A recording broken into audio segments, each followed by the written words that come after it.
नमस्कार, मी राहुल कदम आपल्या सर्वांचं माहिती असायलाच हवी या यूट्यूब चॅनलवरती स्वागत करीत आहे।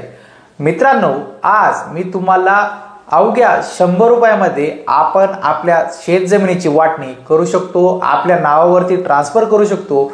याच विषयाची सविस्तर माहिती जाणून घेण्याचा प्रयत्न आज आपण या व्हिडिओमध्ये करणार आहोत। आपण माहिती असायलाच हवी या यूट्यूब चॅनलवरती पहिल्यांदा आला असाल तर हा यूट्यूब चॅनल नक्की सबस्क्राइब करा, त्यासोबत शेजारील बेल आयकॉन दाबायलाही विसरू नका। तर चला सुरू करूया आजचा हा व्हिडिओ।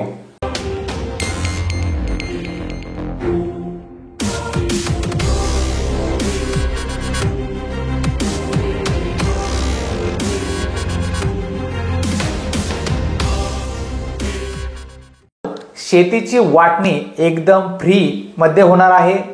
नाम मात्र फक्त 100 रुपयाच्या खर्चामध्ये आपण दस्त नोंदणी हे करू शकणार आहोत। राज्यातील लाखो शेतकऱ्यांना, जमीन मालकांना याचा फायदा होणार आहे। राज्य शासनाने यापूर्वीच शेतजमिनींच्या वाटप पत्राच्या दस्तावर कोणतेही नोंदणी शुल्क न आकारण्याचा निर्णय घेतला होता। गेल्या महिन्यात या निर्णयाची घोषणा झाली होती। आता त्या विषयाची अधिसूचना राज्य सरकारने प्रसिद्ध केलेली आहे।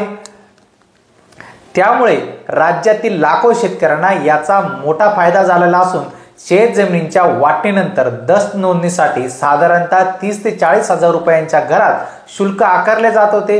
आता हे शुल्क माफ झालेले असून शेतकऱ्यांना कागदपत्रांच्या खर्चाव्यतिरिक्त सरकारी शुल्काची झळ आता बसणार नाहीये।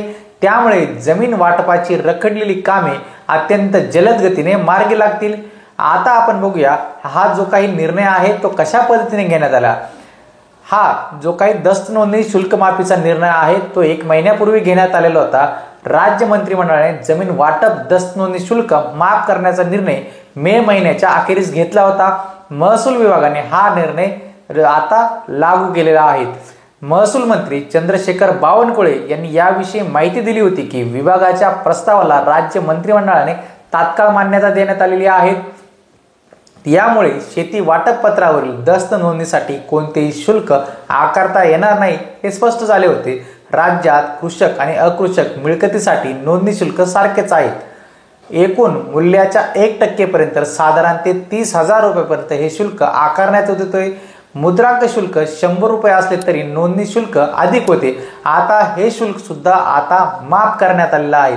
याविषयी अधिसूचना सरकारने प्रसिद्ध केलेली आहे। या निर्णयाची आता अंमलबजावणी सुद्धा सुरू करण्यात आलेली असून राज्यातील लाखो शेतकऱ्यांना, जमीन मालकांना याचा फायदा होणार आहे। आता आपण बघूया या निर्णयामुळे आपल्याला कोणकोणते फायदे होऊ शकतात ते। वाटपपत्र सहज नोंदणी करता येणार आहे। शेतकऱ्यांवरील हा आर्थिक भार यामुळे कमी होणार असून नोंदणीची संख्या वाढेल आणि जमिनींचे वाटपाचे जे वाद होते ते कमी होण्यास मदत होणार आहे। पण हा निर्णय जनतेच्या जरी फायद्याचा असला तर सरकारच्या तिजोरीवरती भार वाढवणारा असा निर्णय असणार आहे।